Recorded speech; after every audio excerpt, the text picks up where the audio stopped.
Wow, 100 videos on YouTube.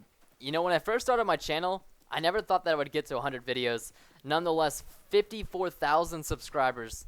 That's truly just a humbling amount of people that are subscribed to me. It doesn't make me feel any better than anybody else. It just makes me humbled. And, it makes me reflect on my life and think about how truly blessed I am and how thankful I am to you guys for being so awesome, kind, and supporting, and just overall very generous in all of the things that you guys have done from the beginning of when you subscribed to me until today, and hopefully continue on in the future. So for my 100th video, I want to do something more special because, I feel like over these last 100 videos that I've done on YouTube, I built a connection with my subscribers. And I don't even consider you guys my subscribers. I consider you guys my friends, people that I can rely on and trust. And I know that might sound kind of weird, like how do I build a connection with somebody that I've never met before?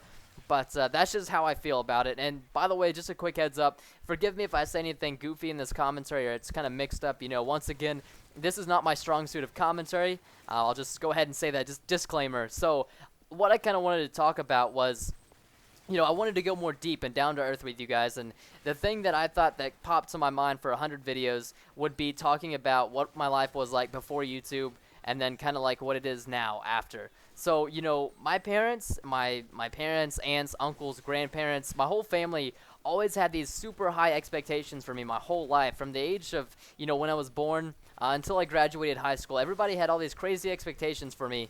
And they were awesome, It always felt great to be like the superstar grandson, the superstar, nephew, or the superstar son. It felt awesome. And, I had all this weight on my shoulders to succeed. And, I had a lot of pressure on me. And none of it was my family's fault. It was all mine because I made the wrong decision. But, last summer when I was 16 in May, I graduated. I turned 17 May 4th, and I graduated May 11th. So a week after I turned 17, I actually graduated from high school, which is really awesome because I was one of the first people in my family to graduate this early. And not only almost graduating at 16 was kind of a big deal to all of me and my friends and everything.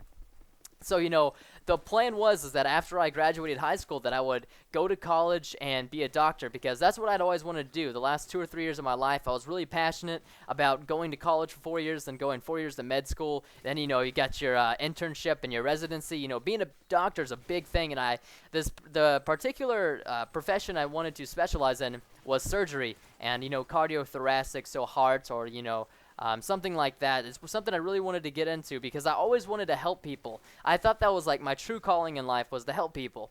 And, it's a really big deal when, you want to go do this and you tell your family for the last 2 years that you're going to do it. And then once summer hit and I graduated May 11th, that night I was laying in bed and it just kind of sunk in me that I'm graduated from high school.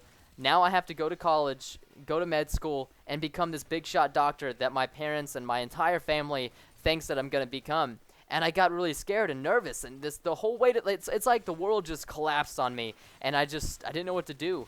I just honestly was just shocked and stunned. Nothing like this. I never had this feeling before, so I got really scared and nervous, and then I went on a vacation later on. And, the whole summer kind of started to go downhill from that night. I did some stuff that I really wish I wouldn't have done. I got into bad stuff, and my life started just going downhill, like, just insanely fast, I'd always had a great relationship with my entire family, especially my parents and my siblings. And, during the summer, it just got worse and worse. I was lying to them. I was not being a good son, We always had a great relationship, and my parents and I talked every day, And they're great and awesome parents. I love them to death, and they love me. So it was really disheartening to see this happening, but it was my fault, and I started realizing that, month after month, that this just wasn't working out, and everything that I was doing I knew was wrong, but I continued to do it, and it was horrible. Everything was just bad and wrong, and I couldn't stand being so distant away from my parents, and, maybe I'll go into detail about these bad things that I did over the summer after I turned 17, but I don't want to talk about them in this commentary. It'd be way too long. Maybe I'll save that for another special video. But basically, I got my life back on track. I made rights with my parents. I made rights with God. I made rights with everybody that I had wronged and everything that I had done wrong. I made sure that I would take care of it. Now, I was 17, about 17 and a half. I cleared all this up in about August or somewhere a little bit after that, August, September. And I started, I wanted to get back on track. And, I wanted to go to college, but I realized that college just wasn't for me. Sometimes college is just for somebody. Like my friend, I have a friend, Andrew, he's my best friend. He is made for college. He's going to do great, and I know he's going to succeed. But somebody like me, it just wasn't my passion. And it's not because I'm not smart, but it's just because it just wasn't my passion. It's not what I wanted to do. You know, I could go force myself to sit through school and sit through med school for 12 years and do this. I know that I could because I'm confident. I think that I really could. I've showed myself in school that I could do this, but I just really didn't want to. So I constantly, you know, searched for something that I knew that I would love to do, and I couldn't find anything, and my parents were realizing, you know, Preston, you need to get a job, summer's over, you know, all of your friends are in school, you got to go to college, or you got to get a job. Excuse me. So I kind of went and searched for a job, you know, and it just really wasn't working out. I couldn't find something. You know, the job market was kind of crappy, and just everything just wasn't working out. And then I didn't feel like studying for my college entrance. And it's not because I was lazy, but I just had no motivation, and I wasn't passionate about it. So I failed horribly. I didn't do well at all. And it's not because it was hard, it's just because I goofed off and I didn't even do it. You know, half the time I just sat there thinking this is a waste of time. So, you know, shortly after that, I wanted to kind of get away from that. I wanted to have a break, you know. I mean, going to my friend's house was like, you know, the best thing that I usually did. And, you know, let me have a break from my parents and, you know, everything that was going on and how I was kind of failing in life. And I was just really in a downward spiral. And I just didn't feel good about myself, not knowing what I didn't want to do or what I wanted to do. So I ended up starting a YouTube channel and live streaming. And actually, I had started a YouTube channel about 2 years ago. This channel, it's pretty old, but I had not been active on it in like 8 months. So, you know, I got an email and it said, you have hit, somebody subscribed to me. And I was like, oh, cool. And the comment said, 200 subscriber, congratulations. And I was like, wow.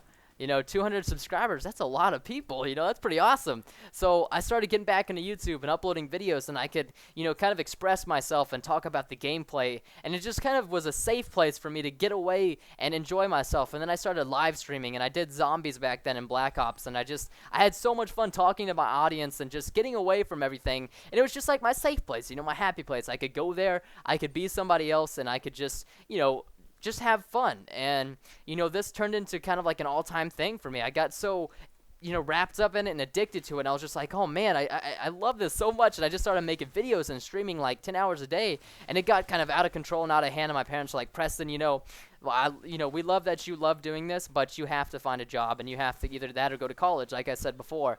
So, you know, they found out that I wasn't making money off this, and I was just like, but I love doing it so much. And they're like, well, we're sorry, Preston. So, you know, I continued to do it, and I tried looking for a job, and my parents got more and more mad at me. And then, you know, but they were kind of understanding. They knew that I was growing. Like my live stream viewers went from like 20 to, you know, 100, 150 in zombies. And then they noticed my videos. I was getting more subscribers on YouTube, more views, and all that stuff like that. And then Machinima contacted me and said, do you want to be a Machinima respawn director for us? And, you know, at that time when I got that message, I just fell to my knees and like a tear dropped from my eye, because that was like the pinnacle I thought that my YouTube channel would reach. And I wanted so badly to be Machinima respawn director. That was like, I saw these other Machinima respawn directors, and I was like, wow, that's really awesome. That would mean the world to me if I could become one of them.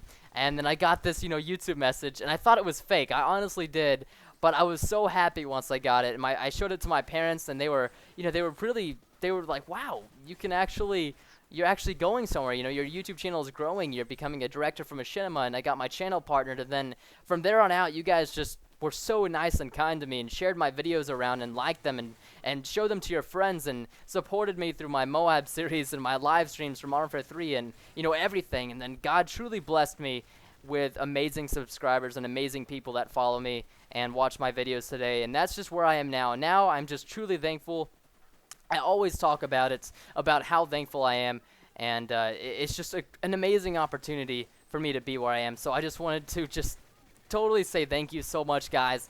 And that this 100th video, I hope, you know, you guys kind of got to build another, I don't know, maybe you gained some kind of more respect for me, or maybe you lost respect for me, or maybe you just overall enjoyed the video. And I hope you did, because this was not easy for me to do, and I still don't think I did the best job I could have done, but I tried my best to pour my heart and my soul out into this commentary. I know that might sound a little bit girly, but that's what I truly wanted to do and what I truly tried to do. So thank you guys so much for watching. I honestly hope you guys have a wonderful and a safe day, and that you guys just, I don't know, just, I love you guys so much. That's just the best way to put it. So thank you guys so much for everything. I promise I will continue making the best content for you guys I possibly can until I'm dead.